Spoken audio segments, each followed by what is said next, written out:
آلہ وصحبہ وأولياء أمته وعلماء ملته أجمعين أما بعد فأعوذ بالله من الشيطان الرجيم بسم الله الرحمن الرحيم ومن يعظم شعائر الله فإنها من تقوى القلوب صدق الله العلي العظيم اللهم صل على سيدنا ومولانا محمد معدن الجود والكرم وآله وصحبه وبارك وسلم الصلاة والسلام عليك يا رسول الله الصلاة والسلام عليك يا حبيب الله الصلاة والسلام عليك يا رحمة للعالمين وعلى آلك وأصحابك يا شفيع المذنبين. حمد و صلاۃ کے بعد صدر گرامی صدر قابل سب احترام علماء کرام و برادران اسلام، میں نے آپ حضرات کے سامنے قرآن کریم کی ایک آیہ کریمہ تلاوت کی ہے. اس آیہ کریمہ کا لفظی ترجمہ اور چند تفسیری فوائد اور ضمن میں چند ضروری مسائل آپ حضرات کے سامنے پیش کرتا ہوں. آپ حضرات بڑے سکون اور اطمینان کے ساتھ تشریف رکھتے ہوئے سنیں. وما توفیقی الا باللہ العلی العظیم. اللہ تعالیٰ ارشاد فرماتا ہے وَمَن يُعَظِّمْ، اور جو تعظیم کرے، شعائر اللہ، شعائر اللہ کی، فَإِنَّهَا مِن تَقْوَى الْقُلُوبِ، تو بس بے شک یہ تعظیم دلوں کے تقوی سے. آیہ کریمہ کا لفظی ترجمہ میں نے آپ کے سامنے پیش کیا ہے. خلاصہ یہ ہے، اللہ تعالیٰ ارشاد فرماتا ہے جو شعائر اللہ کی تعظیم کرتا ہے تو یہ شعائر اللہ کی تعظیم دلوں کے تقوی سے ہے، یعنی قلبی تقوی ہے. میرے بزرگوں اور دوستوں، ایک ہوتا ہے جسمانی تقوی، بدنی تقوی، اور ایک ہوتا ہے قلبی تقوی. جسمانی تقوی جیسا کہ صاحبزادہ صاحب بیان فرما گئے کہ کسی انسان کی شکل و صورت شریعت و سنت کے مطابق ہو، اس کے بال، سر کے بال سنت کے مطابق ہو، داڑھی ہو، لباس تقوی کا ہو، وَلِبَاسُ التَّقْوَىٰ خیر. تو ظاہری شکل و صورت کا اسلام کے مطابق ہونا یہ ہے جسمانی اور بدنی تقوی. اور قلبی تقوی یہ ہے کہ مومن کے عقائد صحیح ہو. قلبی تقوی اسی کے اندر ہوگا جو صاحب ایمان ہوگا. جس کے دل میں ایمان ہوگا اس کے دل میں تقوی بھی ہوگا، کیونکہ قلبی تقوی کا تعلق اعمال کے ساتھ نہیں ہے بلکہ عقائد کے ساتھ ہے. تو اللہ تعالیٰ ارشاد فرماتا ہے کہ شعائر اللہ کی تعظیم کرنا یہ قلبی تقوی سے ہے، یعنی شعائر اللہ کی تعظیم وہی لوگ کرتے ہیں جو صاحبان ایمان ہوتے ہیں اور جن کے دلوں کے اندر تقوی ہوتا ہے، جس کی تائید ایک آیت سے سنیے اور پھر میں مضمون کو آگے بڑھاتا ہوں. اللہ تعالیٰ ارشاد فرماتا ہے لا ترفعوا اصواتکم فوق صوت النبی. اے ایمان والو، اے میرے نبی پاک کے صحابیوں، جب میرے نبی پاک سے گفتگو کرو تو دیکھنا دوران گفتگو کہیں تمہاری آواز میرے نبی کی آواز سے اونچی نہ ہو جائے. اگر آواز اونچی ہو گئی یعنی معمولی سی بے ادبی بھی ہو گئی اور تعظیم میں فرق آ گیا تو اس کا نتیجہ کیا ہوگا؟ ان تحبط اعمالکم، وانتم لا تشعرون، تمہارے سارے عمل برباد ہو جائیں گے اور تمہیں خبر بھی نہیں ہوگی کہ اعمال کا سرمایہ کب لٹ گیا، اعمال کی پونجی کب ختم ہو گئی۔ چنانچہ آگے اللہ تعالیٰ ارشاد فرماتا ہے ان الذین یغضون اصواتهم عند رسول اللہ، وہ لوگ جو نبی پاک علیہ الصلوۃ والسلام کی حضوری میں اپنی آوازوں کو پست رکھتے ہیں، یہ کون لوگ ہیں؟ اولئک الذین امتحن اللہ قلوبہم للتقوی، یہ وہ لوگ ہیں جن کے دلوں کو اللہ تعالیٰ نے تقوی کے لیے جانچ لیا ہے، پرکھ لیا ہے، منتخب کر لیا ہے۔ معلوم ہوا کہ نبی کریم علیہ الصلوۃ والسلام کا ادب اور احترام وہی لوگ کرتے ہیں جن کے دلوں میں تقوی ہوتا ہے۔ تو قلبی تقوی کا تعلق تعظیم کے ساتھ ہے، احترام کے ساتھ ہے۔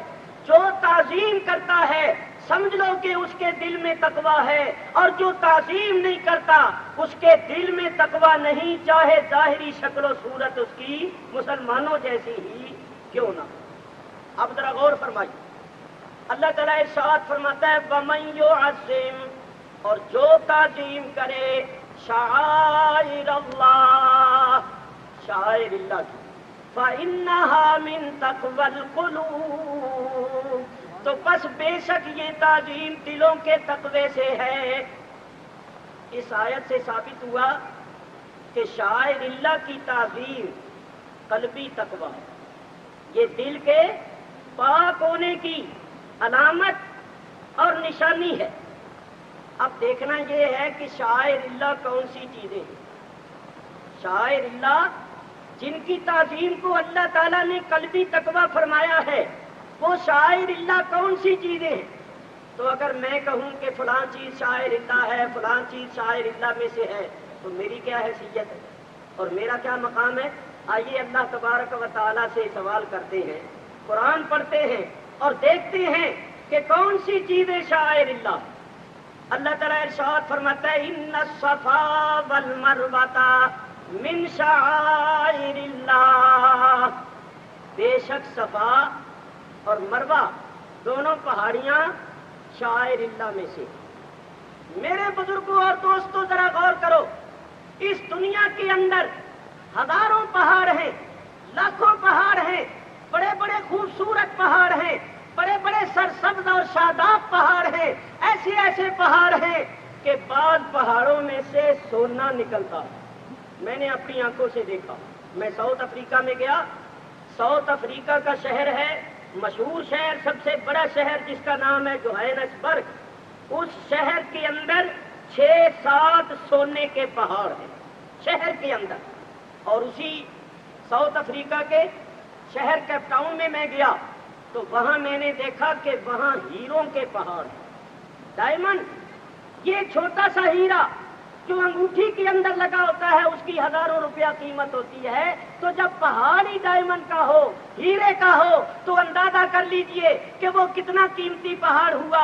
اسی طرح کسی پہاڑ سے سونا نکلتا ہے، کسی پہاڑ سے چاندی نکلتی ہے، کسی سے ہیرے نکلتے ہیں، کسی سے تانبا نکلتا ہے۔ بعض پہاڑ بڑے سرسبز اور شاداب ہوتے ہیں، مگر ان پہاڑوں کو اللہ تعالیٰ نے شاعر اللہ میں سے نہیں فرمایا۔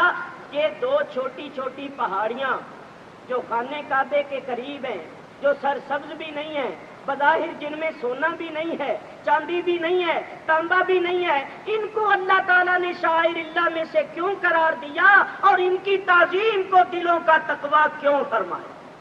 آئیے ذرا غور کریں تو سوائے اس کے آپ اور کیا کہیں گے کہ حضرت ہاجرہ علیہ السلام کا فرزند ارجمند حضرت اسماعیل علیہ السلام جب شدت پیاس سے بلبلا رہا تھا اور بڑا پریشان تھا، تو ماں کی مامتا سے اپنے لاڈلے فرزند کی وہ بے تابی اور بے قراری دیکھی نہ گئی، تو ماں پانی کی جستجو میں ان دونوں پہاڑیوں پر جاتی ہے۔ آپ نے بارہا واقعہ سنا ہوا ہے کہ ان دونوں پہاڑیوں کے درمیان مائی صاحبہ چلی، 7 پھیرے ہوئے اور ان دونوں پہاڑیوں پر مائی صاحبہ کے چند مرتبہ قدم آئے، تو جن پہاڑیوں پر اللہ کی بندی کے قدم آئے وہ پہاڑیاں شاعر اللہ میں سے ہو گئیں اور ان کی تعظیم دلوں کا تقویٰ قرار پا گئی۔ قرآن سے ثابت ہوا کہ جہاں اللہ والوں کے قدم آ جاتے ہیں وہ جگہ قابل تعظیم ہو جاتی ہے، اور اس جگہ کی تعظیم وہی کرتے ہیں جن کے دلوں میں تقویٰ ہوتا ہے۔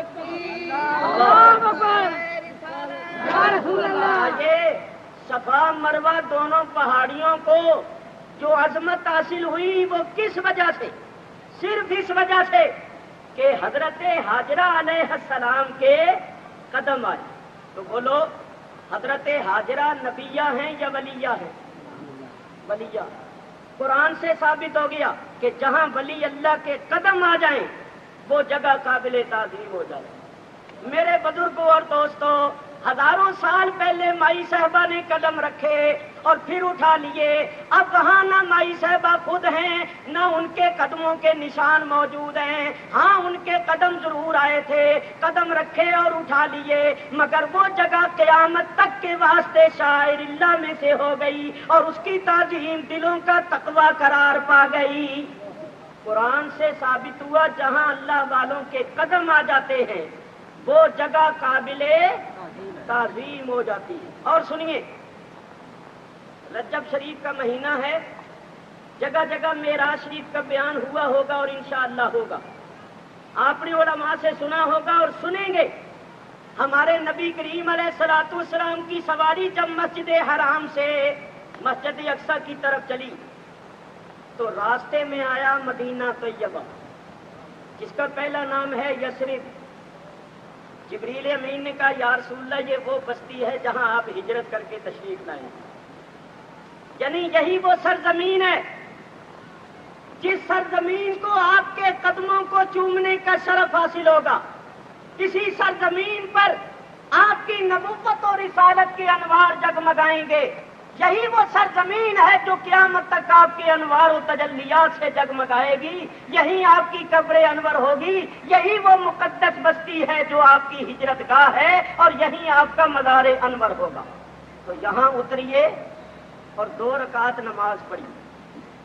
سرکار اترے، 2 رکعت نماز ادا کر، آگے تشریف لے گئے۔ آگے گئے تو ایک گاؤں آیا۔ جبریل امین نے کہا یا رسول اللہ اس گاؤں کا نام ہے مدین، اس گاؤں میں اللہ کے نبی حضرت شعیب علیہ السلام رہتے تھے، یہاں بھی اتریے اور 2 رکعت نماز ادا کی۔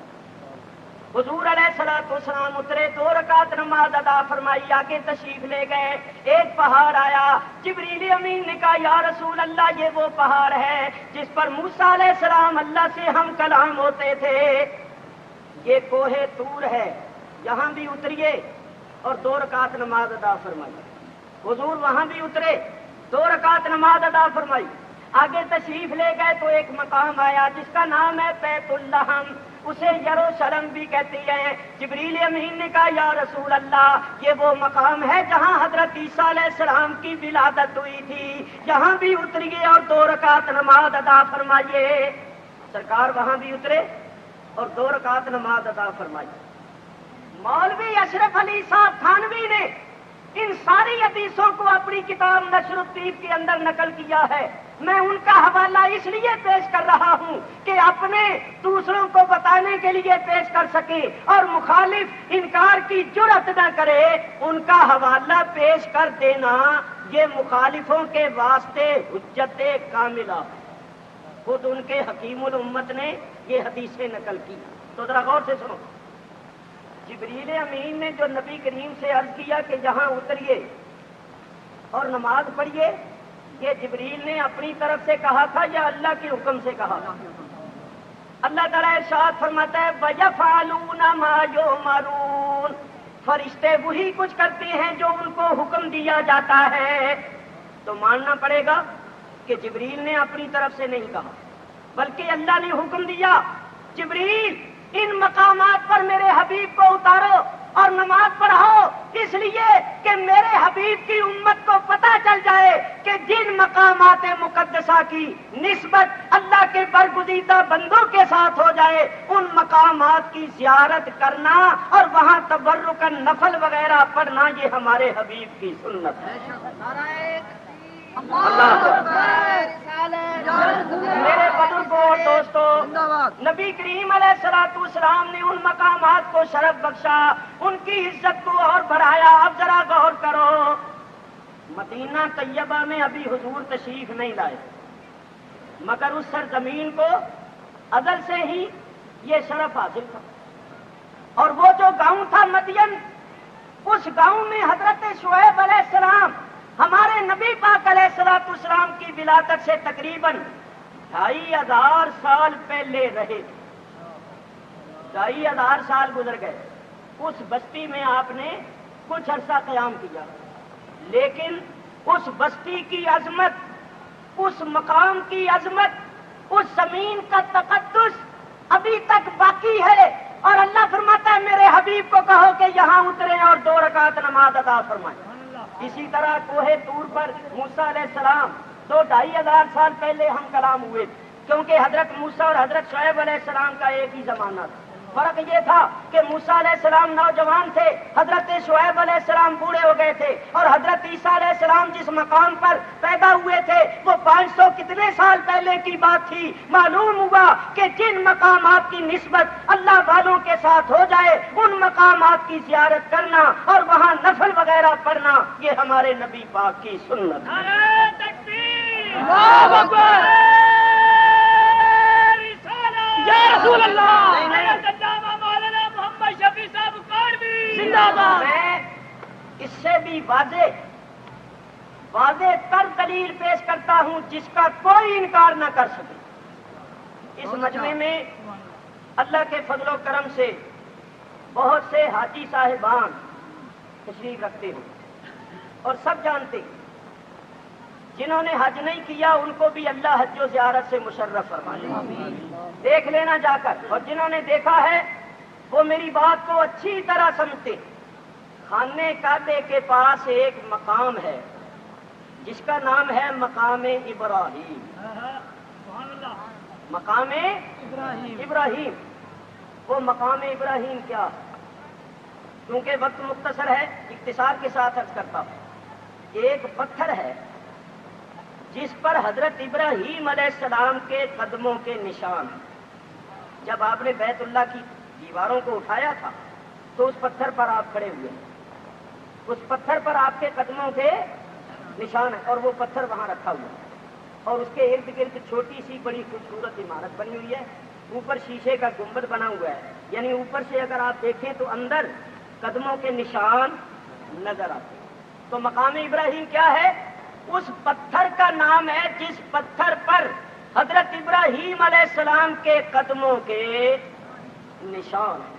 اللہ تعالیٰ قرآن پاک میں ارشاد فرماتا ہے وَاتَّخِذُوا مِن مَّقَامِ إِبْرَاهِيمَ مُصَلًّى، اے حرم میں آنے والو، اے پاک وادی میں آنے والو، اے حج و زیارت کو آنے والو، ہے تو ساری ہی پاک وادی، ہے تو سارا ہی حرم، ہے تو سارا ہی کعبے کا کعبے کا ماحول اور مطاف اور مضاف، مگر نماز کی جگہ مقام ابراہیم کو بناؤ۔ وَاتَّخِذُوا مِن مَّقَامِ إِبْرَاهِيمَ مُصَلًّى، مقام ابراہیم کو نماز کی جگہ بناؤ۔ غور کرنا، اس میں بڑے مسئلے ہے تو ساری مقدس وادی، سارا حرم، ساری پاک وادی، مگر ایک بات کرتا ہوں جو میرے ذوق کی ہے، کسی کو پسند آئے تو رکھ لے، نہیں تو واپس کر دینا۔ اللہ فرماتا ہے تو ساری پاک وادی، مگر سجدے آ کے وہاں کرو، سارا آ کے وہاں جھکاؤ جہاں کسی کا نقشے کفے پا ہے، جہاں کسی کا نقشے کفے پا ہے وہاں آ کر نماز پڑھو۔ میرے بزرگوں اور دوستوں، یہ لوگ تو کہتے ہیں کہ جہاں ولیوں کے مزارات ہیں وہاں مسجدیں نہ بناؤ۔ اللہ فرماتا مزارات تو بڑی چیز ہیں، جہاں ان کے پیروں کے نشان ہیں وہاں بھی مسجد بناؤ اور نماز پڑھو۔ یہ مزارات اولیاء کے ساتھ مسجد بنانے کی بہت بڑی دلیل ہے۔ میرے بزرگوں اور دوستوں، حضرت ابراہیم علیہ السلام نے ہزاروں سال پہلے اس پتھر پر قدم رکھے، قدم اٹھا لیے، اب اس پتھر پر حضرت ابراہیم کے قدم نہیں ہیں، صرف قدموں کے نشان ہیں۔ وہاں نماز پڑھو تو نماز کی زیادہ فضیلت ہے، وہاں نماز پڑھنا زیادہ فضیلت کا باعث ہے۔ اور علماء بیٹھی ہیں، پوچھو ان سے، وہاں دعا زیادہ قبول ہوتی ہے۔ جن مقامات پر دعائیں زیادہ قبول ہوتی ہیں ان مقام میں ایک مقام ابراہیم بھی ہے۔ تو ذرا سوچو، خدا نے آپ کو عقل و شعور سے نوازا ہے۔ حضرت ابراہیم علیہ السلام نے ہزاروں سال پہلے ایک پتھر پر قدم رکھے، اٹھا لیے، اب صرف نشان رہ گیا۔ جب ان کے قدموں کی نشان کی عظمت اور برکت کا یہ عالم ہے، تو جن قبروں میں وہ سر سے لے کر پیر تک خود بنفس نفیس آرام فرما ہے، وہ جگہ کتنی بابرکت اور کتنی باعظمت۔ ابھی حضرت مولانا فرما رہے تھے، کسی نے کہا ہے کہ صحابہ کرام نے حضور کو دفن کر کے ظلم کیا۔ ارے تم سمجھے نہیں ہو، یہ تو دیکھو، تم نبی کریم کی قبر کو صرف قبر سمجھتے ہو، تمہیں یہ معلوم نہیں ہے کہ سرکار کی قبر مقدس عرش معلیٰ سے بھی افضل ہے۔ صحابہ کرام نے کہاں رکھا؟ سرکار کی قبر انور تو عرش معلیٰ سے بھی افضل ہے۔ جو کسی گڑھے میں نہیں گئے، وہ تمہارے طرح کسی گڑھے میں نہیں گئے، ان کی قبر مقدس تو عرش معلیٰ سے بھی افضل ہے۔ ارے ان کی تو بڑی شان ہے، ان کے غلاموں کی قبر جنت کا باغ ہوتی ہے۔ حدیثیں نہیں پڑھی ہیں؟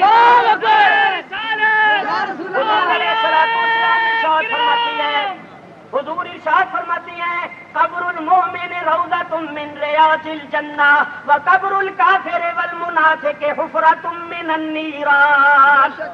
مومن کی قبر جنت کا ایک باغ ہے، اسی لیے تو ہم کہتے ہیں روضہ، روضہ کہتے ہیں باغ کو، اور انہوں نے کبھی روضہ نہیں کہا، کبھی نہیں کہے، حضور کے روضے کو بھی روضہ نہیں کہتے، قبر کہتے نبی کی قبر، یہ روضے کے قائل ہی نہیں۔ جب مومنوں کی قبر جنت کا باغ ہے تو سرکار دو عالم کی قبر انور کیا ہے؟ سرکار کی قبر انور تو عرش معلیٰ سے بھی افضل ہے۔ تو صحابہ نے کون سا ظلم کیا؟ سرکار وہاں تشریف لے گئے، اس مقام میں جلوہ گر ہیں جو مقام عرش معلیٰ سے بھی افضل ہے۔ اور دیکھیے، مومن کی قبر جنت کا باغ ہوتی ہے، میں قرآن سے ثابت کرتا ہوں، اور ان کی قبروں کا بھی حال بتاتا ہوں، اسی واسطے یہ اعتراض کرتے ہیں۔ قرآن پڑھ کے دیکھیں، اللہ تعالیٰ ارشاد فرماتا ہے، فَأَمَّا إِن كَانَ مِنَ الْمُقَرَّبِينَ، اگر مرنے والا مقربوں میں سے ہو، فَأَمَّا إِن كَانَ مِنَ الْمُقَرَّبِينَ، اگر وصال پانے والا، انتقال کرنے والا مقربوں میں سے ہو، تو پھر اس کے لیے کیا ہے؟ فَرَوْحٌ وَرَيْحَانٌ وَجَنَّتُ نَعِيمٍ، اس کے واسطے تین چیزیں۔ کیا تین چیزیں ہیں؟ فروح، ایک تو روح، روح کے معنی ہے راحت، اس کو تکلیف نہیں ہوتی، اس کو کوئی تکلیف نہیں ہوتی، وہ راحت میں آتا ہے، اس کے لیے راحت ہی راحت ہے۔ فروح، ایک تو اس کے لیے روح، راحت۔ کیوں راحت ہے؟ یہ حضور کی بات نہیں ہو رہی، حضور کے غلاموں کی ہو رہی، مقربوں کی ہو رہی۔ ان کا وصال ان کے لیے تکلیف کا باعث نہیں، راحت ہے۔ اور کیوں راحت ہے؟ وہ جانتے ہیں کہ قبر میں جاتے ہی سب سے پہلے سرکار کا دیدار ہوگا، سرکار کا دیدار ہوگا۔ آپ نے بارہا سنا ہوا ہے، جب دفن کرنے والے دفن کر کے واپس لوٹتے ہیں تو دو فرشتے آتی ہیں، روح لوٹا دی جاتی ہے، روح لوٹا دی جاتی ہے۔ کس طرح لوٹا دی جاتی ہے؟ شرح الصدور امام سیوطی پڑھ کر دیکھو، ہمارے علامہ صاحب امام سیوطی کا تعارف مختصر طور پر آپ کو کرا چکے۔ علامہ امام سیوطی فرماتی ہیں، جب مومن کی روح قبض کرنے کے واسطے فرشتے آتی ہیں تو وہ بڑی خوبصورت اور حسین شکل و صورتوں میں آتے ہیں۔ ان کے پاس سبز رنگ کے ریشمی کپڑے ہوتے ہیں جن میں پھول رکھے ہوتے ہیں۔ اور کیا رکھے ہوتے ہیں؟ پھول۔ تو وہ بندہ مومن کی جان نکالتے ہیں بڑے آرام کے ساتھ، اس کو بشارتیں دیتے ہوئے، خوشخبریاں سناتے ہوئے اس کی جان نکالتے اور اس کی روح کو ان پھولوں کے اندر رکھ لیتے، رکھ کر وہ پہلی آسمان پر جاتی ہیں تو پہلی آسمان کے فرشتے مرحبا مرحبا کہتی ہیں اے پاک روح تیرا آنا مبارک ہو، تیرا آنا خوشی کا باعث ہے، خوش آمدید۔ پہلے آسمان کے فرشتے روح کو خراج تحسین پیش کرتے، خوش آمدید کہتے ہیں۔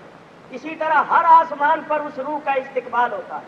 پھر فرشتے اللہ کی حضور پیش ہوتے ہیں، اللہ فرماتا ہے یہ پاک روح ہے، یہ میرے مقرب بندے کی روح ہے، یہ نیکی کرنے والے بندے کی روح ہے، فرشتوں اس کا نام اعلیٰ علیین میں لکھ دو اور اس روح کو اس جسم میں پھر جا کے لوٹا دو اور اس کی قبر کو کیا بنا دو، یہ آگے سنو۔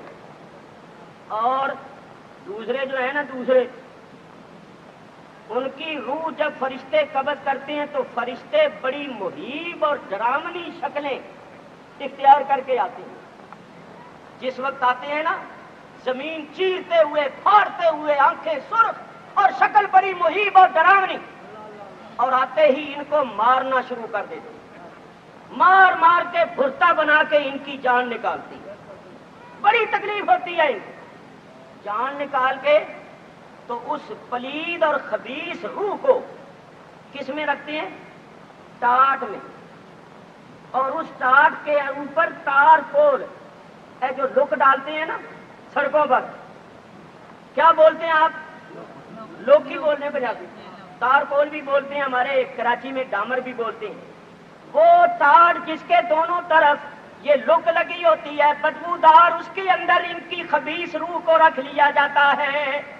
اور جب فرشتے لے کے جاتے ہیں نا تو پہلے آسمان کے فرشتے کہتے ہیں اس خبیث روح کو واپس لے جائیں، اس خبیث روح کے لیے دروازے نہیں کھلیں گے، اس کو کوئی مرحبا نہیں، کوئی خوش آمدید نہیں، یہ خبیث روح ہے، اس روح پر اللہ کی لعنت ہو۔ فرشتے وہیں سے ہی واپس کر دیتے ہیں۔ چنانچہ نبی کریم نے یہ فرما کر آیت پڑھی، ان الذین کذبوا بآیاتنا ان الذین کذبوا واستکبروا، کیا ہے؟ ان الذین کفروا وکذبوا بآیاتنا ان الذین کفروا وکذبوا بآیاتنا لا تفتح لهم ابواب السماوات، لا تفتح لهم ابواب السماء، ان کے واسطے آسمانوں کے دروازے نہیں کھلتے۔ اس روح کو اللہ فرماتا ہے جسم میں واپس لوٹا دو، اس کو بھی واپس لوٹا دیا جاتا ہے، اور اللہ فرماتا ہے اس کا نام سجین والوں میں لکھ دو، اس کی روح کو مقید کر دو، اور اس کی روح، اس کی قبر کو جہنم کا کڑا بنا دو۔ چنانچہ ذرا دیکھو یہاں بات ہو رہی ہے مقربوں کی بات سنو۔ فَأَمَّا إِنْ كَانَ مِنَ الْمُقَرَّبِينَ، اللہ فرماتا ہے اگر انتقال کرنے والا مقربوں میں سے ہو تو اس کے لیے کیا ہے؟ فَرَوْحٌ، ایک تو راحت، وَرَيْحَانٌ، اور ریحان۔ بتائیے حضرات علماء کرام، ریحان کس پھول کو اللہ فرماتا ہے جو مقرب ہیں ان کے واسطے راحت ہے اور پھول ہیں۔ اے دیکھو پھول پڑے ہوئے، قسم خدا کی اوپر بھی پھول ہوتے ہیں اندر بھی پھول ہوتے ہیں۔ نعرہ تکبیر، نعرہ رسالت، میں نہیں کہتا، مفتی اعظم پاکستان۔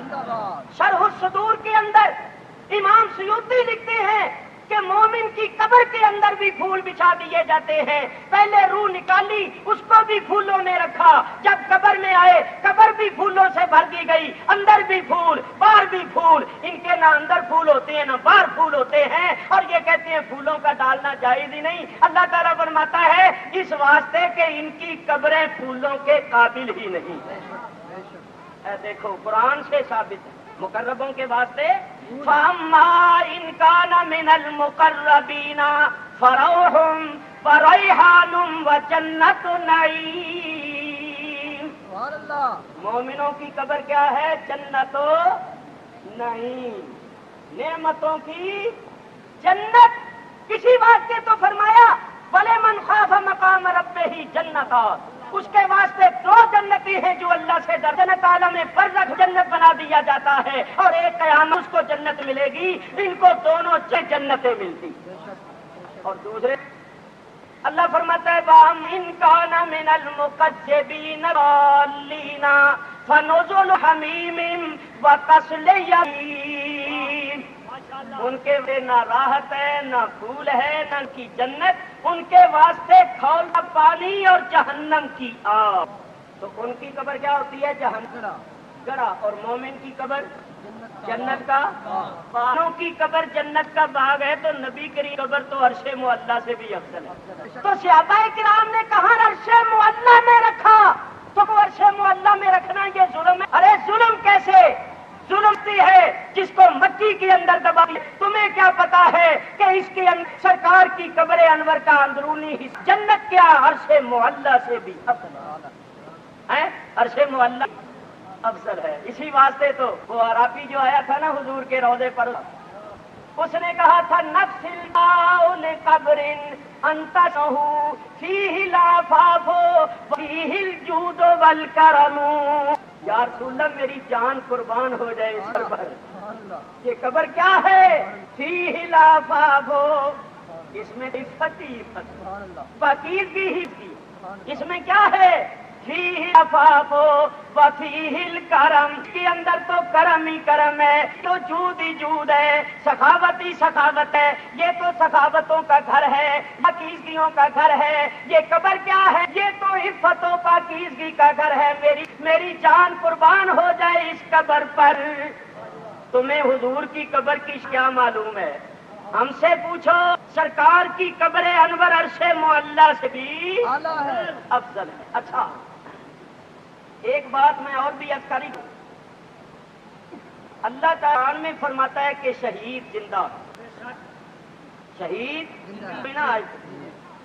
اللہ فرماتا ہے فَلَا تَقُولُوا لِمَن يُقْتَلُ فِي سَبِيلِ اللَّهِ أَمْوَاتٌ، جو اللہ کی میں قتل ہو جاتے ہیں ان کو مردہ، تو پھر یا اللہ وہ کیا ہے؟ اللہ فرماتا ہے بل احیاء، وہ مردہ نہیں بلکہ زندہ، ولکن لا شعورون، لیکن تم شعور نہیں رکھتے۔ اللہ نے کیا فرمایا؟ مردہ نہ کہو، زندہ۔ ہو سکتا تھا کہ زبان سے تو مردہ نہ کہتا، دل میں مردہ ہی سمجھتا رہتا۔ تعویل کا میدان تو بڑا وسیع ہے۔ اللہ نے ایک اور آیت، اللہ فرماتا ہے وَلَا تَحْسَبَنَّ الَّذِينَ قُتِلُوا فِي سَبِيلِ اللَّهِ أَمْوَاتًا، جو اللہ کی راہ میں قتل ہو جاتی ہیں، جان قربان کر دیتی ہیں، ان کو مردہ نہ کہو، وہ زندہ ہیں۔ نہیں نہیں، کہنا تو درکنار۔ اللہ فرماتا ہے وَلَا تَحْسَبَنَّ، ارے زبان لانا تو درکنار، دل میں گمان کرنا، دل میں خیال بھی نہ کرنا کہ وہ مردہ ہیں، تو پھر کیا ہے؟ بل احیاء، اللہ فرماتا ہے وہ زندہ، عند ربہم یرزقون، اور اپنے رب کے نزدیک رزق بھی دیے جاتے ہیں۔ اور فرحا آتاہم اللہ، اور اللہ نے اپنے فضل سے جو درجہ مرتبہ مقام ان کو بخشا ہے اس پر خوش بھی ہوتی ہے۔ بولو بھائی، قرآن کی ان دو آیتوں سے صاف طور پر یہ ثابت ہوا یا نہیں کہ شہداء زندہ؟ بولو شہداء، جو زبان سے ان کو مردہ کہے دل میں مردہ سمجھے وہ قرآن منکر، اور جو قرآن کا منکر ہے وہ کافر۔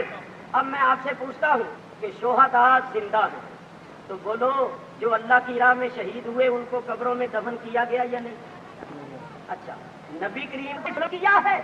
میں سوال کرتا ہوں، سوال کرنے کو قبروں میں دفن کیا گیا، تو پوچھتا ہوں کہ اگر زندوں کو دیا گیا تو کیا ان پر ظلم ہوا؟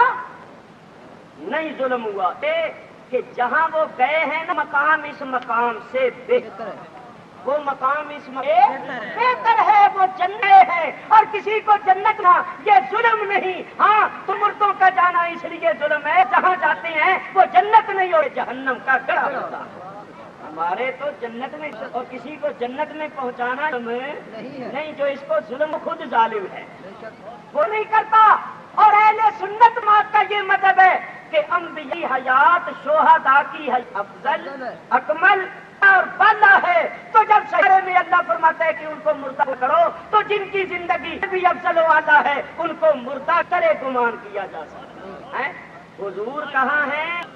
بولو حضور کی قبر انور جنت، 1000 جنتیں قربان۔ میں یہاں ایک بات کروں کیونکہ میرے جانے کے بعد کوئی نہ بولے، گنجائش ہے۔ میں نے ایک دن مظہری کا مطالعہ کر رہا تھا. رات کو وقت میں تھوڑی دیر کوئی نہ کوئی کتاب پڑھتا ہوں. پڑھتے پڑھتے جب نیند آ جاتی ہے تو کتاب ہوں. مظہری دیکھ رہا تھا, اس میں لکھا ہوا تھا کہ نبی کریم علیہ السلام کے جسد انور مٹی جنت سے لائی گئی. نبی کریم صلی اللہ علیہ وسلم جسد انور کو بنانے کے لیے اللہ نے مٹی سے منگوائی جنت. اور جب میں نے یہ روایت پڑھی تفسیر مظہری کی تو مجھے شریف کی حدیث یاد ہے, میرے ذہن میں آئی. بخاری شریف کے اندر آتا ہے کہ جہاں سے بھی جاتی ہے وہ وہیں دفن ہوتا ہے, وہیں دفن ہوتا ہے. تو میں نے خیال کیا حضور علیہ الصلوۃ والسلام کا روضہ انور مدینے میں, تو معلوم ہوا کہ جسد انور مٹی گئی وہ مدینے سے کی سرزمین سے گئی. اب مظہری لکھ رہے ہیں کہ جنت سے آئی. تو اگر جنت سے مٹی حضور جنت میں ہوتے تو حضور نے تو میں جب سوچا تو واللہ اسی وقت میرے ذہن میں کہ میرے آقا نے فرمایا ما بیتی و منبری من ریاض الجنہ, میرا گھر تیرا گھر اور منبر یہ میرے منبر اور میرے گھر کے درمیان کا یہ جو ٹکڑا ہے جنت کے باغوں میں سے ایک باغ ہے. اللہ اکبر, یا رسول اللہ, خطیب اہل محمد شفیع صاحب زندہ باد. میں نے کہا الحمدللہ حضور کے لیے مٹی جنت سے گئی اور حضور جنت میں ہی تشریف فرما ہے. یہ سمجھنا ویسے ہی فرما. میں حوالہ پیش کرتا ہوں. یہ تبلیغی جماعت جو پھرتی ہے بسترے اٹھائے ہوئے مولوی محمد زکریا صاحب نے فتح حج میں لکھا ہے کہ کیا ہے ممبر شریف سے لے حضور کے روضہ انور تک یہ ٹکڑا کل قیامت کے دن عین ہی زمین سے اٹھا کر کے رکھ دیا جائے گا. یہ ٹکڑا جنت سے ہی آیا ہے, جنت سے ہی واپس چلا جائے گا. ہوا کہ حضور کے رض پر بعین ہی جنت ہے, حضور کے روضے بعین ہی جنت ہے. جو وہاں چلا جاتا ہے وہ چلا جاتا ہے, جو وہاں چلا ہے وہ جنت میں چلا جائے. تو سرکار جنت میں وافروز ہیں تو صحابہ نے کہاں پہنچایا؟ ارے جنت میں پہنچایا. اور جب حضور کے قدم آ گئے, جب حضور کا جسم انور اس سرزمین کے ساتھ لگا تو پہلے تو وہ جنت تھی, سرکار کے جسم کی برکت سے وہ عرش سے بھی افضل ہے.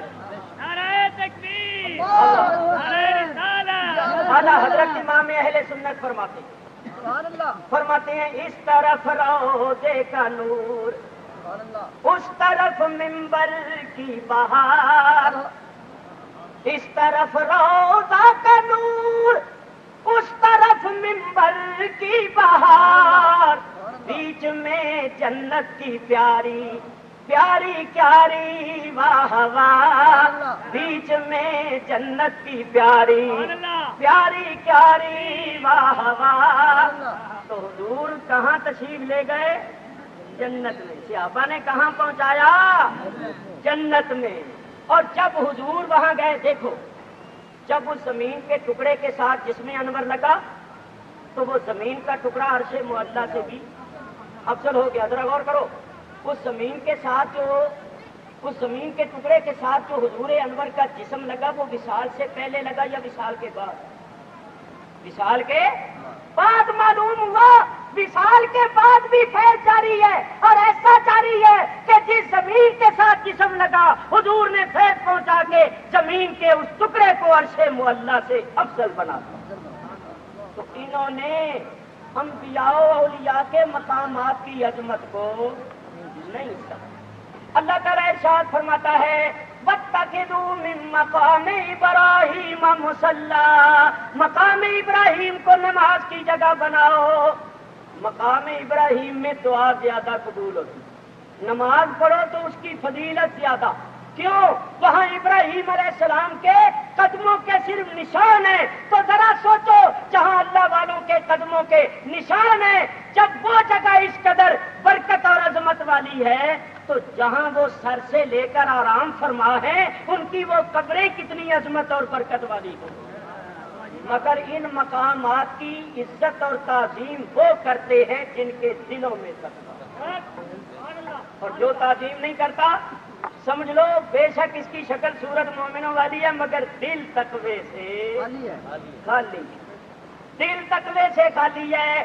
جس کے دل میں ایمان ہوگا وہ اللہ والوں کے مقامات کی تعظیم کرے گا. اور دلیل پیش کرتا ہوں. جیوں سے پوچھو جب میدان عرفات سے آتی ہیں تو کہاں ٹھہرتے ہیں؟ مزدلفے. مزدلفے کے ساتھ ہی ایک وادی ہے جس کا نام ہے وادی محصر.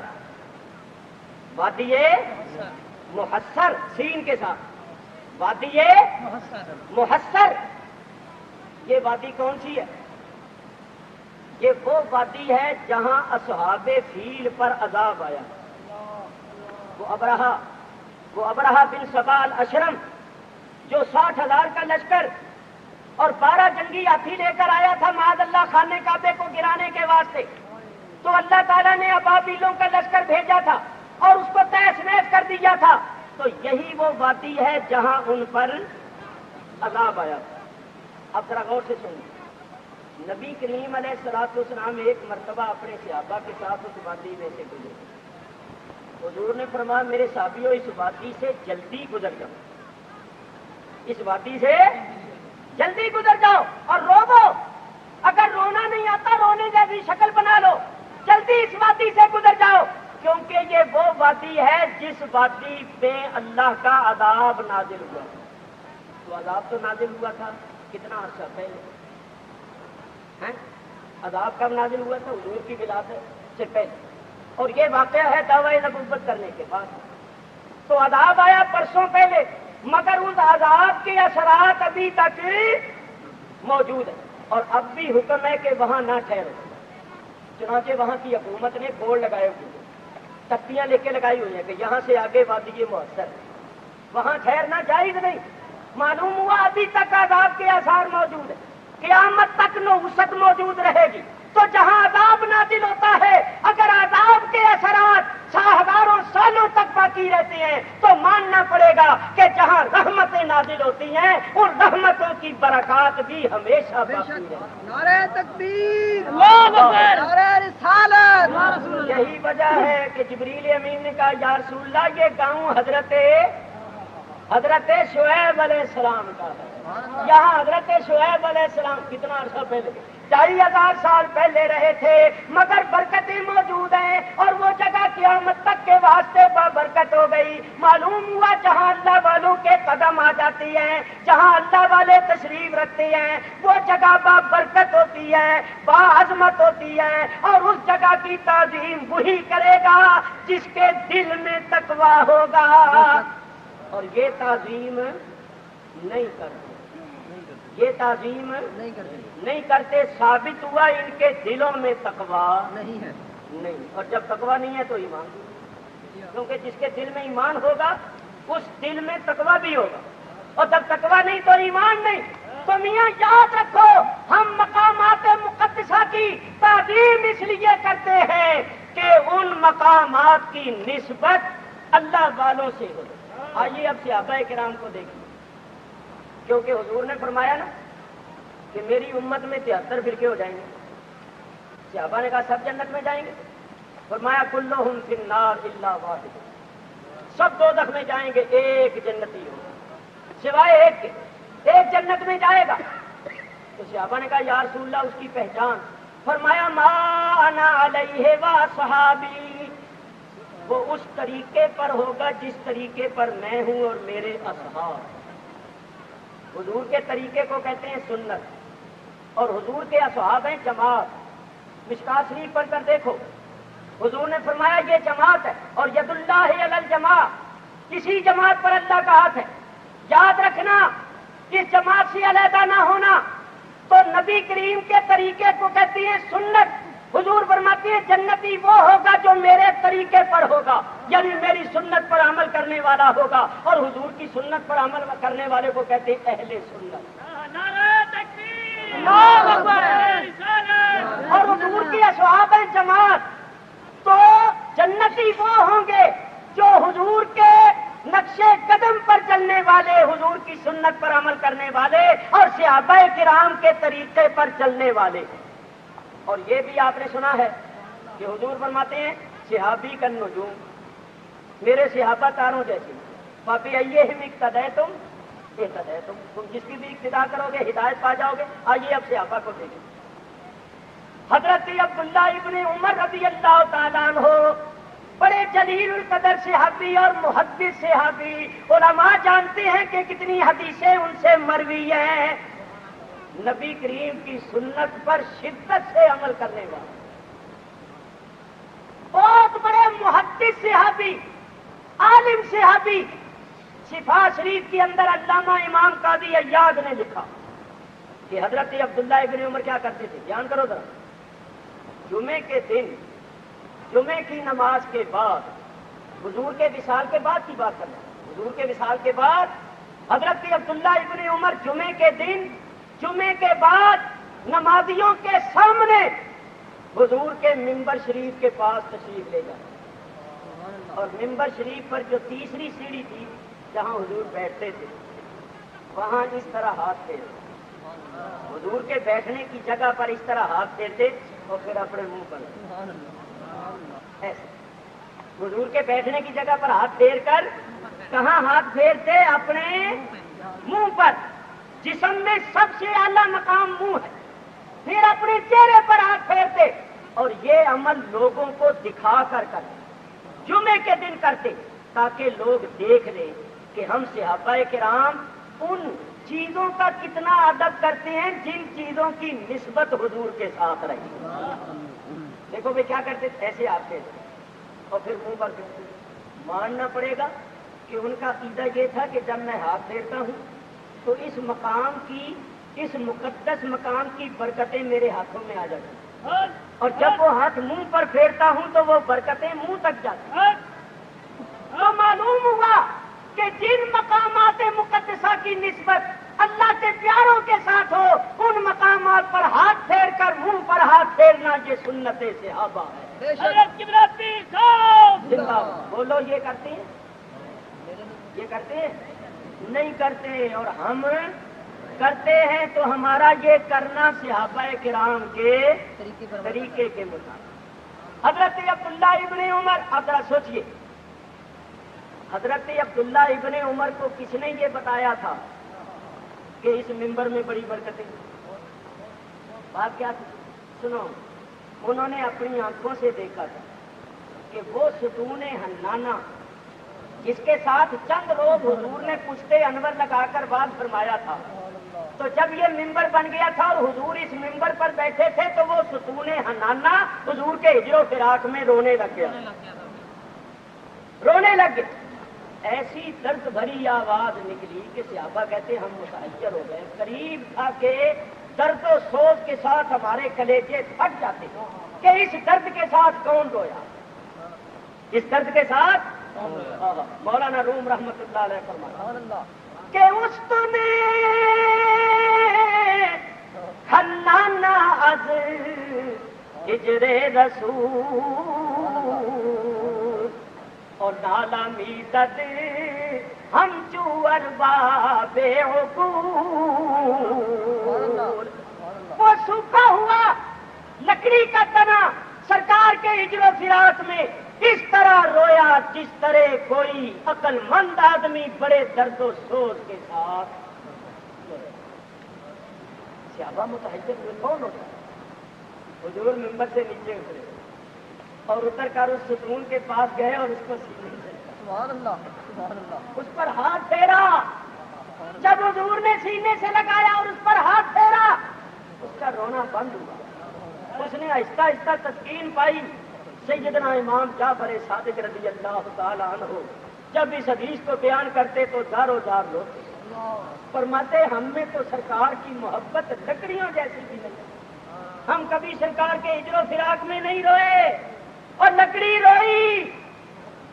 روئی ڈھائیں مار مار کے رو پڑی اور دیکھا جو سرکار کے ہجر و فراق میں رویا سرکار نے اس کو سینے سے میاں حضور کی محبت میں رویا کرو، حضور کے دیدار کے اشتیاق میں رویا کرو. جس کے ساتھ سب سے زیادہ محبت ہو آدمی اس کو دیکھنے کے لیے تڑپتا ہے، پھڑکتا ہے. اور نبی کریم سے جب تک سب سے زیادہ محبت نہ ہو ہم مومن نہیں ہو سکتے. تو جو سب سے زیادہ پیارا ہے اس کے دیدار کے لیے تڑپنا چاہیے، پھڑکنا چاہیے. ہمیں کبھی رونا ہی نہیں آتا، ہمیں کبھی خیال ہی نہیں آتا. ہمیں بھی چاہیے ہم بزرگوں کے پاس جائیں، علماء کے پاس جائیں. ہمیں کوئی طریقہ بتاؤ کہ کسی طرح سرکار کی زیارت ہو جائے. یہ دیدار کی پیاسی آنکھیں سرکار کے شربت دیدار سے فیض یاب ہو جائے، ان پیاسی آنکھوں کی پیاس بجھ جائے. افسوس ہمیں محبت نہیں، ہم اجر و فراق میں نہیں روتے. سیدنا امام جعفر صادق بہت رویا کرتے جب اس حدیث کو بیان کرتا. سرکار نے سینے سے لگایا، اس پر ہاتھ پھیرا، فرمایا میرے صحابیوں اگر میں اس کو سینے سے نہ لگاتا اور اس پر شفقت سے ہاتھ نہ پھیرتا تو یہ قیامت تک روتا ہی. تو صحابہ دیکھتے تھے کہ چند دن جس سوکھی ہوئی لکڑی کے ساتھ حضور نے پشت انور لگا کے بعد فرمایا اس بے جان لکڑی میں جان پیدا ہو گئی، اس بے درد لکڑی کے اندر درد پیدا ہو گیا، سوچ پیدا ہو گیا، عشق پیدا ہو گیا. تو وہ جانتے تھے کہ سوکھی لکڑی کے ساتھ حضور کا جسم لگا تو اس لکڑی میں جان پیدا ہو گئی، درد و سوچ پیدا ہو گیا. تو جس ممبر پر بیٹھ کے ہمیشہ واز فرماتے رہے ہیں اس میں کتنی برکتیں.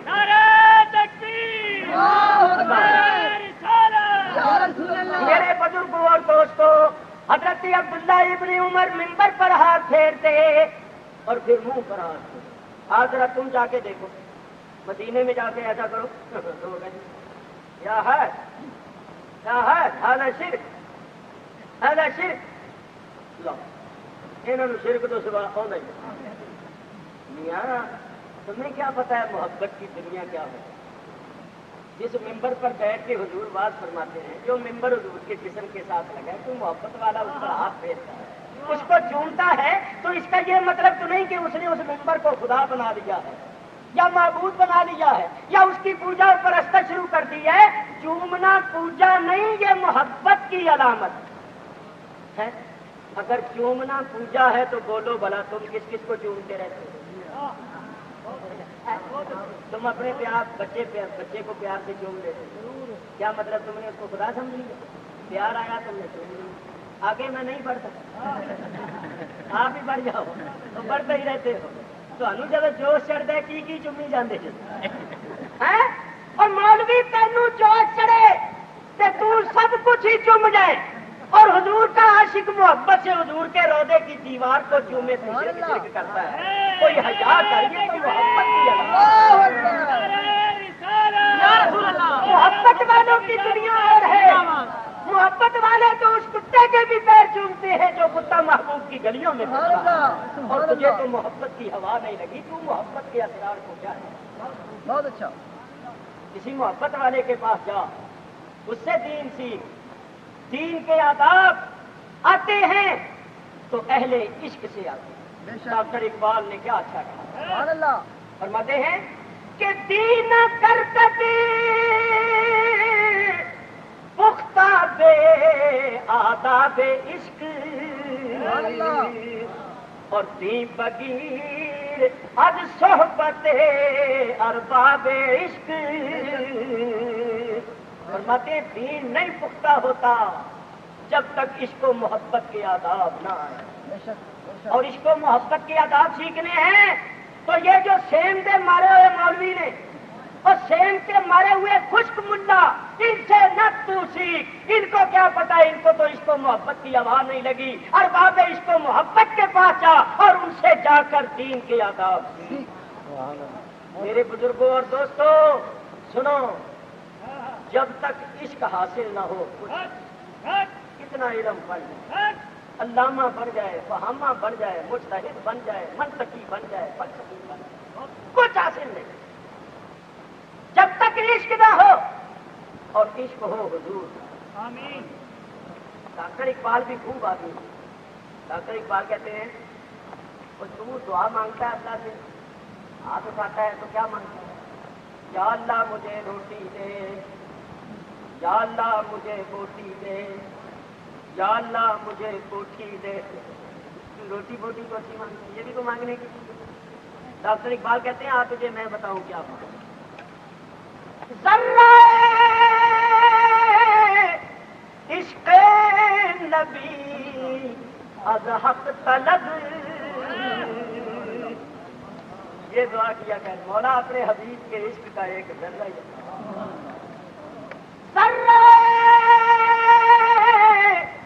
عشق نبی از حق طلب اور سوزے صدیق او علی از حق طلب نعرہ تحقیق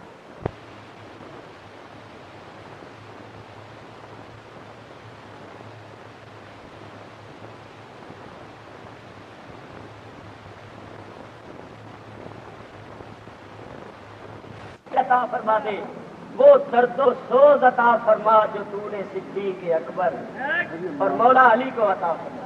یہ دعا کیا کر تڑپنے پھڑکنے کی توفیق دے دل مرتضی سوز صدیق. عشق جس دل میں نہیں وہ دل نہیں اور یار کے رہنے کی وہ منزل نہیں. میں آپ کو انصاف کا واسطہ دے کر پوچھتا ہوں یہ جو کہتے ہیں حضور کے روضے پر جانا شرک ہے. مدینے جاؤ تو حضور کی زیارت کی نیت نہ کرو مسجد کی نیت وہاں کے در و دیوار کو ہاتھ لگانا شرک ہے چومنا شرک ہے. ایمانداری سے بتاؤ یہ محبت والوں کی بات ہے. محبت والا کبھی ایسا کہتا ہے؟ محبت والوں نے لکھا 14ویں صدی کا مذہب نہیں. علامہ امام قاضی عیاض نے شفا شریف میں لکھا مدینے شریف جاؤ تو وہاں کے در و دیوار کو بھی چومو وہاں کی ہواؤں کو سونگو وہاں کے ہر ذرے کا ادب کرو کیونکہ یہ وہ شہر ہے جہاں محبوب تشریف فرما. ڈاکٹر اقبال کہتی ہیں خاک طیبہ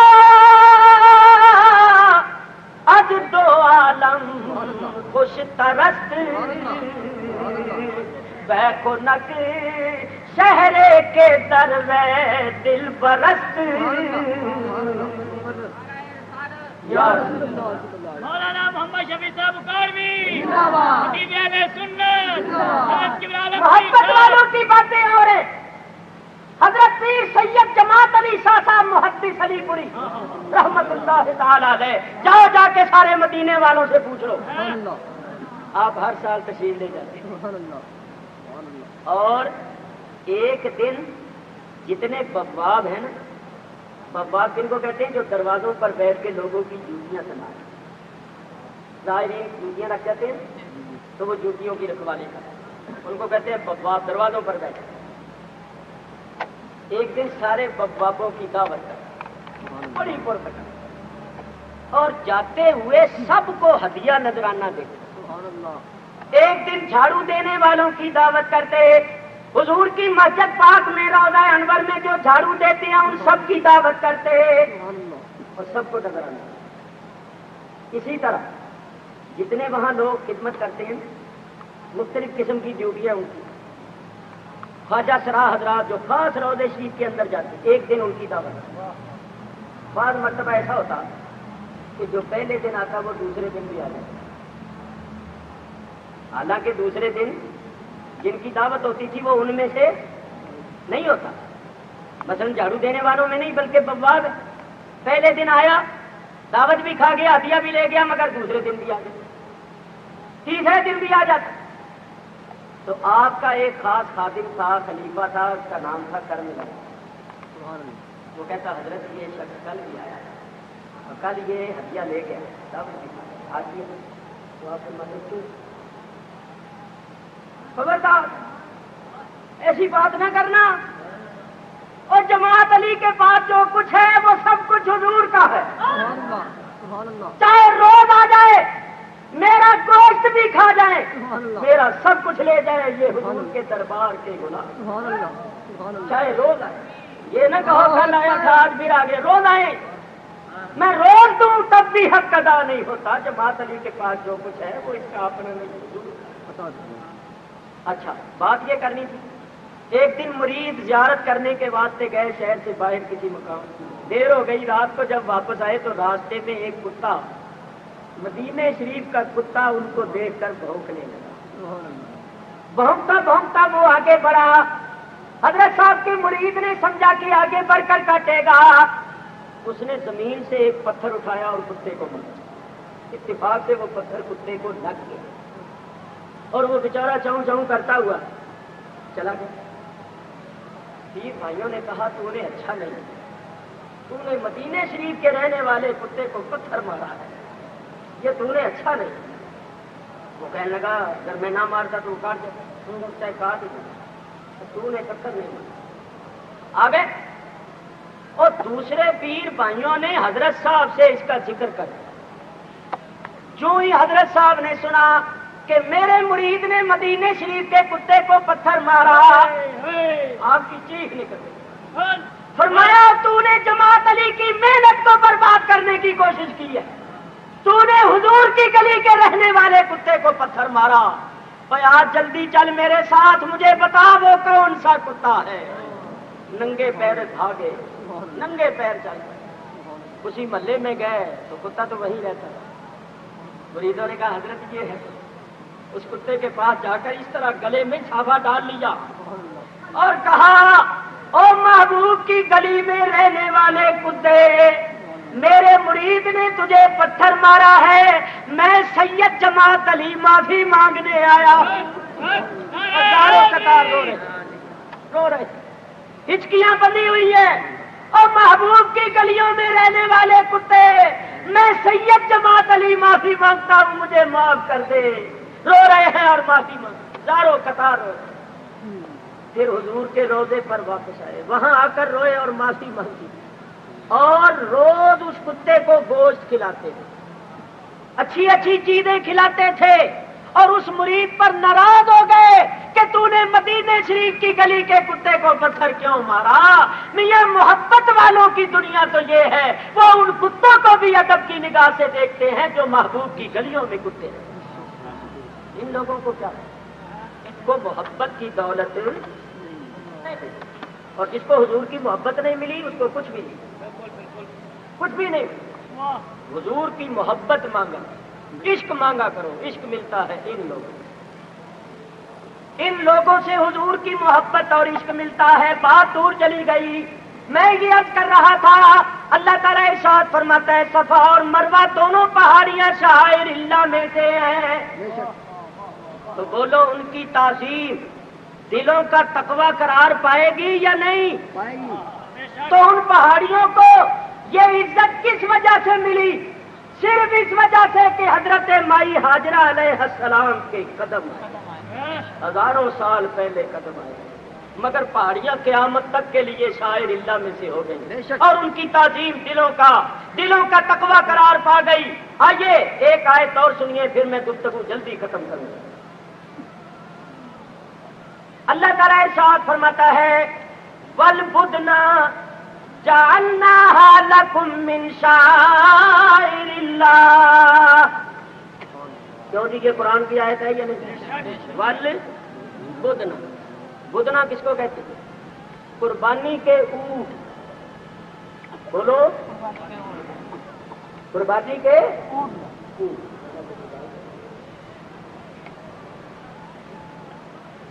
قربانی کے اونٹ، وہ جانور جو قربانی کی نیت سے خرید لیا جائے اس کو کہتے ہیں بدن۔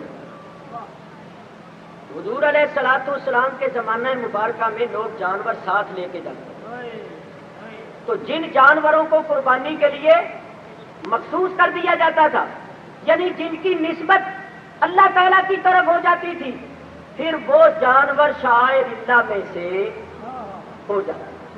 اب بھی مثلاً دیکھو، لوگ دمبے، بکریاں، گائے، بھینسیں، اونٹ وغیرہ عید کے دنوں میں دیتے ہیں، وہ جانور شاعر اللہ میں سے نہیں، لیکن جب آپ نے کوئی جانور قربانی کی نیت سے خرید لیا تو اب اس کی نسبت ہو گئی اللہ کی طرف۔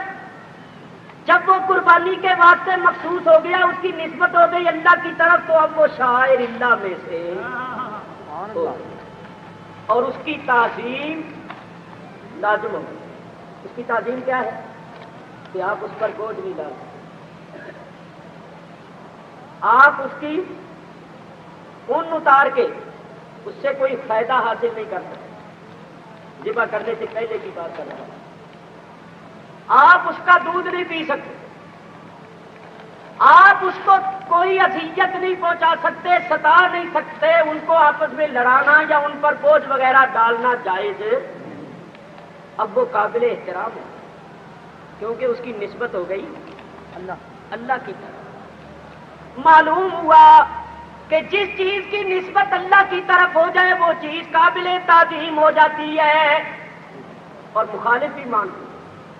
آپ کو پتا ہے کچھ عرصہ پہلے پاکستان میں غلاف کعبہ تیار ہوا تھا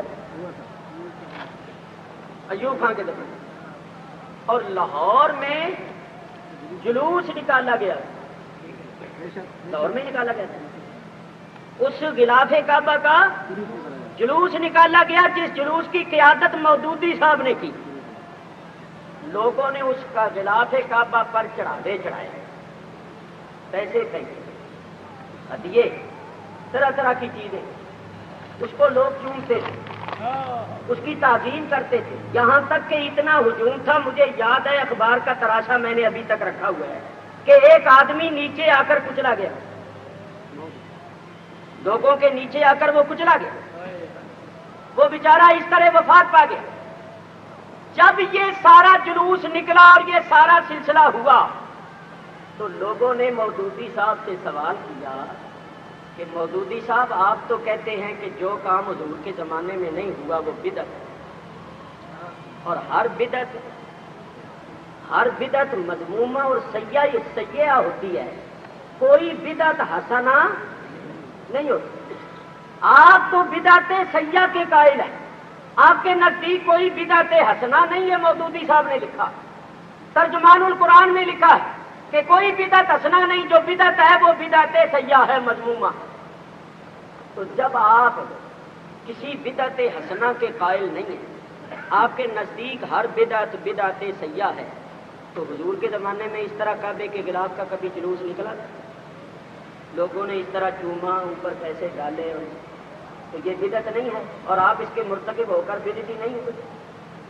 اب جب اپنی جان پر آئی نا بات، اپنے اوپر الزام اور اعتراض آیا، تو پھر وہی اہل سنت کے دامن میں پناہ لینی پڑی، وہی اہل سنت کی بات کرنی پڑی۔ میں دعوے کے ساتھ کہتا ہوں، پہلے انہوں نے لکھا کہ کوئی بدعت حسنہ نہیں، ہر بدعت سیئہ ہے۔ بعد میں جب اپنے اوپر پڑی تو لکھا کہ علماء نے لکھا ہے کہ بدعت کی 5 قسمیں، بدعت کی، وہی جو ہم اہل سنت کہتے ہیں نا، وہی اہل سنت کی کتابوں کے حوالے، چونکہ اپنے اوپر آ گئی تھی نا بات، اپنے اوپر پھر کہنے لگے بدعت کی 5 قسمیں، بولو۔ اچھا، بات جو میں نے کرنی ہے یہ تو چھوڑیے، ان لوگوں کا یہ حال ہے کہ موسم کے ساتھ ساتھ ان کے فتوے بھی بدلتے رہتے ہیں، عقیدے بھی بدلتے رہتے ہیں، نظریے بھی بدلتے رہتے ہیں۔ پہلے انہوں نے لکھا تھا کہ عورت ممبر نہیں بن سکتی، عورت کی حکومت نہیں ہو سکتی، عورت قضا نہیں کر سکتی، جتنی مسلمانوں والی باتیں سب لکھی۔ اور جب مس فاطمہ جناح کھڑی ہو گئی پھر کہنے لگے عورت سربراہ مملکت بھی ہو سکتی۔ ان کا تو حال ایسا تھا، وقت کے ساتھ ساتھ بدلتے رہے، چھوڑیے ان کو۔ میں جو بات کرنا چاہتا ہوں وہ یہ کہ جو غلاف پاکستان میں تیار ہوا تھا، بولو وہ ابھی بیت اللہ پر چڑھایا گیا تھا؟ نہیں، مگر اس کی نسبت بیت اللہ کی طرف ہو گئی، وہ اس نیت سے بنایا گیا کہ اس کو بیت اللہ پر چڑھایا جائے، ابھی وہ چڑھا نہیں، لیکن جب اس کی نسبت بیت اللہ کی طرف کر دی گئی تو وہ قابل تعظیم ہو گیا۔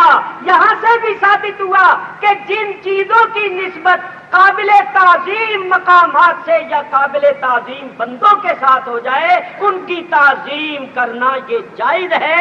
جو اس کو شرک وغیرہ کہتا ہے وہ بالکل غلط ہے۔ نعرہ تکبیر، نعرہ رسالت، سنت والجماعت بالعالمین۔ ایک بات اور ایسی کرتا ہوں کہ یہ علماء کرام تو اللہ کے فضل سے بہت زیادہ جاننے والے ہیں، جو علماء نہیں ہیں وہ بھی بڑی آسانی کے ساتھ سمجھیں۔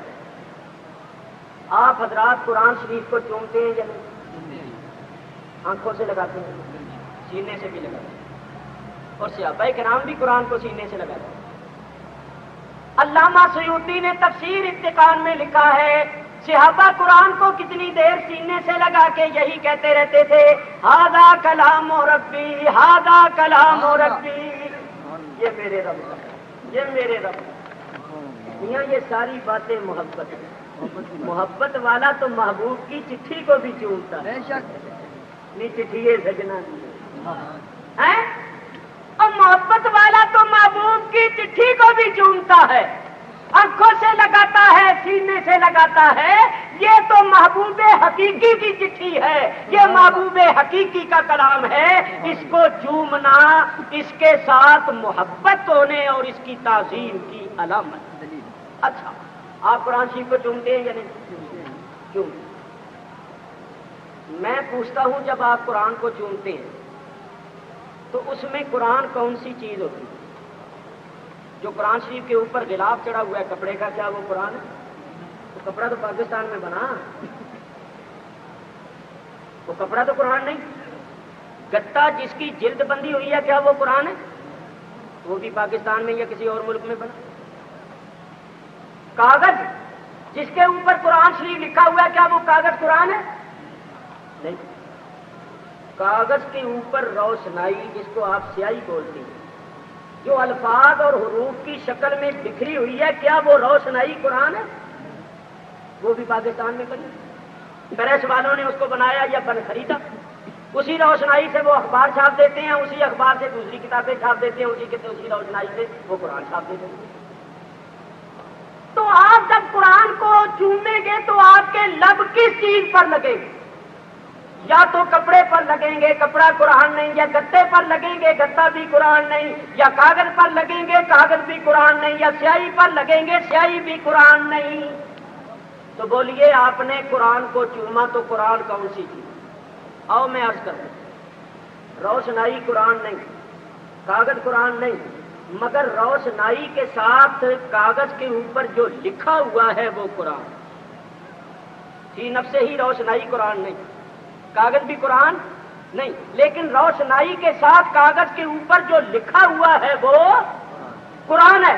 تو اب یوں کہو کہ ان چیزوں کی نسبت قرآن سے ہو گئی، غلاف کی نسبت ہو گئی گتے کے ساتھ، گتے کی نسبت ہو گئی کاغذ کے ساتھ، کاغذ کی نسبت ہو گئی روشنائی کے ساتھ، روشنائی اور کاغذ کی نسبت ہو گئی قرآن کے ساتھ۔ اب جتنی چیزوں کی نسبت ہوتی گئی سب قابل احترام ہوتی گئی۔ تو اگر آپ کپڑے کو چومیں یہ بھی قرآن کی تعظیم، گتے کو چومیں یہ بھی قرآن کی تعظیم، حالانکہ یہ چیزیں قرآن نہیں۔ تو جو لوگ ہمیں یہ کہتے ہیں کہ یہ قبر پرست ہے، ہم ان سے پوچھتے ہیں کیا ہم ہر قبر کی تعظیم کرتے ہیں؟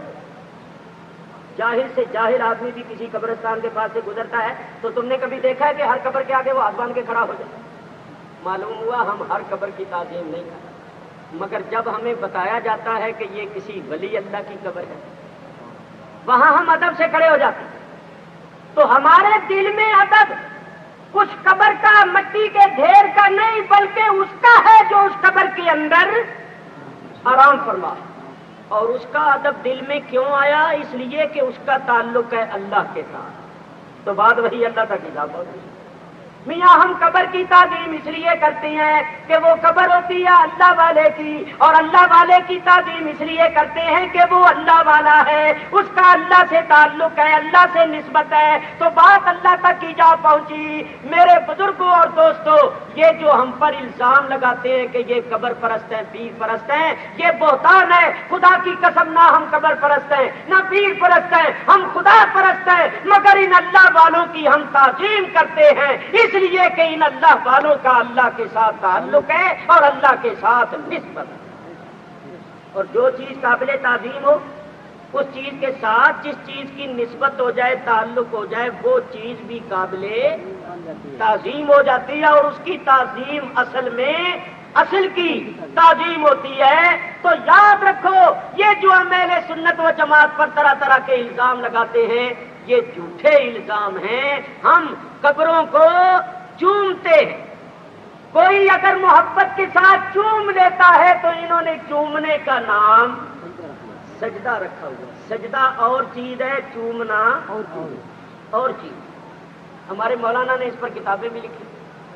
دیکھو صحابہ کرام نے سجدہ کرنے کی اجازت مانگی تو حضور نے اجازت دی, لیکن چومنے کی اجازت مانگی ہاتھ پیر تو حضور نے اجازت دی. صحابہ کرام حضور کے ہاتھ پیر چومتے تھے اور حضور اجازت دیتے تھے. سجدے کی اجازت نہیں دی, چومنے کی اجازت دی. اور حضرت علی رضی اللہ تعالیٰ عنہ اپنے چاچا حضرت عباس کے ہاتھ بھی چومتے تھے, پیر بھی چومتے تھے. امام بخاری نے حدیث لکھی الادب المفرد کے اندر. حالانکہ درجہ حضرت علی کا بڑا ہے, مگر وہ اس لیے چومتے تھے کہ ان کے چچا تھے اور چچا بجائے باپ کے ہوتے. یہاں سے علماء نے مسئلہ نکالا ہے کہ ماں باپ کے یا پیر و مرشد کے ہاتھ پیر چومنا جائز ہے, بلکہ سنت, کیونکہ خلفائے راشدین کی سنت اسی طرح ہم پر لازم کی گئی جس طرح حضور نے اپنی سنت کو لازم کی. علیکم بسنتی و سنت الخلفاء الراشدین. در مختار ہمارے فقہ حنفی کی معتبر کتاب ہے, اس میں لکھا ہوا ہے ماں کے پیروں کو چومنا ایسا ہے جیسے جنت کی چوکھٹ کو چومنا. اچھا, اب آپ اپنی ماں کے پیر چومنا چاہیں تو بولو اپنا منہ جھکا کر پیروں تک لے کے جائیں گے یا نہیں؟ اور صحابہ بھی لے کے جاتے تھے یا نہیں؟ یا ماں سے یوں کہیں گے کہ اماں جان ذرا پیر اٹھا کر میرے منہ کو لگائیں, تو کیا آپ کی اماں جان کا پیر 5.5 فٹ اونچا اٹھ سکتا ہے؟ یقیناً آپ کو منہ جھکا کر پیروں تک لے کے جانا پڑے گا. تو سجدہ بھی بغیر جھکے نہیں ہو سکتا اور بوسہ بھی بغیر جھکے نہیں ہو سکتا. جھکنا دونوں میں پڑے گا, ایک جھکنا ثواب اور ایک جھکنا گناہ, دونوں میں فرق کرنے والی چیز بندے کی نہیں ہے. تو قسم خدا کی ہم سجدہ نہیں کرتے, ہم چومتے ہیں. چومنا اور چیز ہے, سجدہ اور چیز ہے. اگر کوئی محبت والا محبت میں آ کر چوم لیتا ہے تو اس کا نام پوجا پاٹ نہیں ہے, کیونکہ چومنا پوجا پاٹ سے تعلق نہیں ہے. باہر صورت میں ختم کرتا ہوں یہ الفاظ کہہ کر کہ جو چیزیں قابل تعظیم ہیں ان چیزوں کے ساتھ جن چیزوں کی نسبت ہو جائے, تعلق ہو جائے, وہ بھی قابل تعظیم ہو جاتی ہیں. اور ان کی تعظیم وہی لوگ کرتے ہیں جن کے دلوں کے اندر تقویٰ ہوتا ہے. الحمدللہ رب العالمین. ہم اہل سنت جو بزرگان دین کا ادب کرتے ہیں, بزرگان دین کے تبرکات کا ادب کرتے ہیں اور ان مقامات مقدسہ کا ادب کرتے ہیں جن کا اللہ والوں سے تعلق ہے. یہ قلبی تقوی کی نشانی ہے, یہ قلب کے پاک ہونے کی نشانی ہے. اس کو غلط نہ سمجھو اور کسی کے بہکانے میں نہ آؤ اور شک شبے کا شکار نہ ہو, بلکہ اپنے اس عقیدے پر قائم رہو, اس کو برحق سمجھو اور اسی طرح کرتے رہو تاکہ اہل سنت و جماعت کے عقیدے پر قائم رہو اور تم پر کسی گمراہ کن تقریر یا تحریر وغیرہ کا اثر نہ پڑنا. اللہ تبارک و تعالی ہمیں عمل کی توفیق دے. اس موضوع کو بہت زیادہ پھیلایا جا سکتا ہے, اس میں وسعت پیدا کی جا سکتی ہے, مگر وقت بہت زیادہ ہی ہو گیا ہے تو مجھے حکم بھی دیا گیا ہے کہ میں مختصر کروں, تو میں ان الفاظ پر گفتگو ختم کر رہا ہوں. میں نے چند کتابیں لکھی ہیں, ان کتابوں کے لکھنے کا مقصد کوئی دنیاوی مفاد یا تجارت نہیں, بلکہ مقصد یہ ہے کہ اہل سنت و جماعت بھائیوں کے عقیدے محفوظ رہیں اور وہ ان کو پڑھیں اور دشمنوں کے پھیلائے ہوئے شکوک و شبہات سے بچ سکیں, بلکہ دوسروں کی بھی اصلاح کر سکیں. تو محض اہل سنت کے عقائد کے تحفظ کے لیے اور دشمنوں کو جواب دینے کے لیے جو ہمارے عقیدوں کو مشرکانہ اور ہمارے اعمال کو بدعت وغیرہ کہتے ہیں, میں نے چند کتابیں لکھی ہیں. لاہور سے اور مختلف علاقوں سے میرے پاس خطوط جاتے ہیں کہ ہمیں وی کر کے کتاب بھیجو. میرے پاس اتنی فرصت نہیں ہے, نہ میری کوئی دکان ہے. میں جہاں جاتا ہوں چند کتابیں لے جاتا ہوں. جہاں بھی میں صرف 2 4 نسخے لایا ہوں کیونکہ ایک ہی رات کا پروگرام تھا. میری معرکۃ الآراء کتاب ہے شام کربلا, جو میں نے حضرت امام علی مقام کی شہادت کے موضوع پر لکھی. دوسری میری کتاب ہے امام پاک اور یزید خلیل. یہ جو یزیدی ٹولہ پیدا ہو گیا, جو یزید کو امیر المومنین رضی اللہ تعالیٰ عنہ اور خلفائے راشدین میں شمار کرتا ہے, اور انہوں نے حضرت امام حسین کو باغی فسادی تک لکھا ہے, جن کا میں نے رد لکھا. تیسری میری معرکۃ الآراء کتاب ہے تعارف علماء دیوبند, جو میں نے ابھی نئی چھپی. اس کتاب میں میں نے ان کا تعارف کرایا ہے، بتایا کہ یہ ہے کیا اور ہمارا ان سے جو اختلاف ہے اس کی بنیاد۔ اسی طرح انوار رسالت، طلاق ثلاثہ، مسئلہ طلاق ثلاثہ، اور نماز کی کتاب برکات میلاد و سلام و قیام، اور ایک کتاب ہے جس کا کراچی میں نام رکھا ہوا ہے لوگوں نے ایٹم بم، اس کا نام ہے راہ حق۔ اس میں 3 مسئلے بڑے زور پہ اور بڑے عالمانہ اور مفصلانہ طور پر لکھے گئے ہیں۔ اس طرح یہ چند کتابیں ہیں، 2 4 نسخے، چونکہ میں ساتھ لایا ہوں، جو حضرات لینا چاہیں وہ سلام اور دعا کے بعد یہاں سے لے سکتے ہیں۔ اللہ تبارک و تعالی آپ کو شاد اور آباد رکھے، آپ کی تشریف آوری میری حاضری قبول فرمائے، اور صاحب عرس کے فیوز و برکات سے اللہ ہمیں مستفید فرمائے۔ حضرت صاحب دادا صاحب کی عمر میں اللہ تعالیٰ برکت فرمائے۔ آپ بیمار بھی ہیں، دعا کرو اللہ تعالیٰ آپ کو صحت و شفا عطا فرمائے۔ بآخر دعوانا تمام احباب کھڑے رہیں، صلاۃ و سلام پڑھ کے دعا خیر ہوگی، اس کے بعد تشریف لے جائیں، اور صلاۃ سلام حضرت صاحب خود پڑھائیں گے۔ مصطفیٰ جانے رحمت پہلا کو سلام، مصطفیٰ جانے رحمت پہلا کو سلام، شمع بد میں ہدایت پہلا کو سلام، شمع بد میں یا نبی سلام علیکہ، یا رسول سلام علیکہ، یا حبیب سلام علیکہ، صلوات اللہ علیکہ، صلوات اللہ علیکہ۔ صاحب پڑھنے لگے ہیں، یہ صاحب عرس کا لکھا ہوا۔ ماشاءاللہ۔ کاش میں طیبہ میں جاتا، سندھ میں مل کر نہاتا، مدعائے دل جھکاتا،